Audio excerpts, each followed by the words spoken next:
नमस्कार किसान भाइयों। जलवायु परिवर्तन का संकट केवल तापमान तक सीमित नहीं रह गया है, यह अब हमारी थाली तक भी पहुंच चुका है।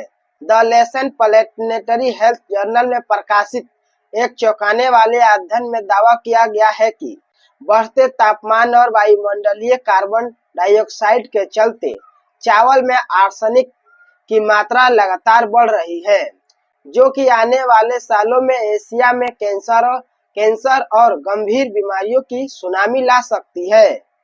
अमेरिका के कोलंबिया विश्वविद्यालय के वैज्ञानिकों ने यह चेतावनी देते हुए कहा है कि 2050 तक यदि तापमान 2 डिग्री सेल्सियस या उससे अधिक बढ़ता है तो चावल में अकार्बनिक आर्सेनिक का स्तर खतरनाक हद तक पहुंच सकता है। यह वही आर्सेनिक है जो फेफड़े, मूत्राशय और त्वचा के कैंसर का प्रमुख कारण माना जाता है। शोध के अनुसार जलवायु परिवर्तन से मिट्टी और सिंचाई जल की रासायनिक संरचना में बदलाव हो रहा है, जिससे चावल में आर्सेनिक का अवशोषण और भी बढ़ रहा है।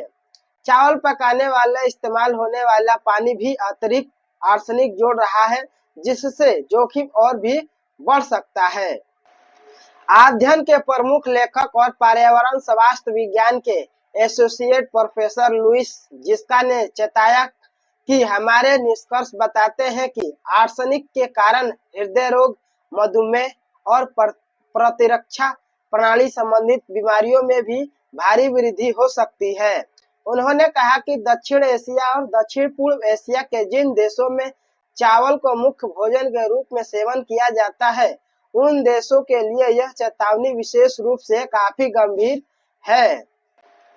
शोध में भारत, बांग्लादेश, नेपाल, थाईलैंड और वियतनाम जैसे देशों को विशेष रूप से जोखिम में बताया गया है।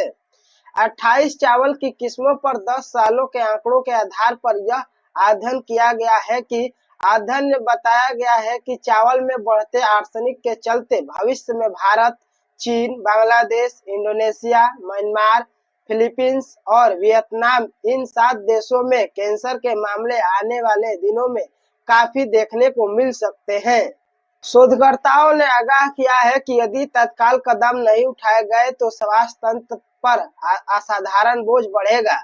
इसके समाधान के तौर पर उन्होंने कम आर्सेनिक अवशोषण वाली किस्मों का विकास, मिट्टी प्रबंधन में सुधार और जन स्वास्थ्य जागरूकता बढ़ाने की सिफारिश की है।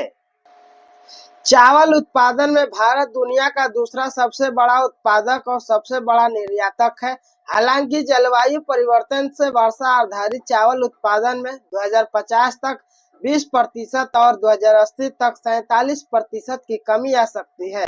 साथ ही चावल की खेती से मीथेन गैस का उत्सर्जन भी पर्यावरण के लिए चुनौती है। धन्यवाद, मिलते हैं अगले वीडियो में।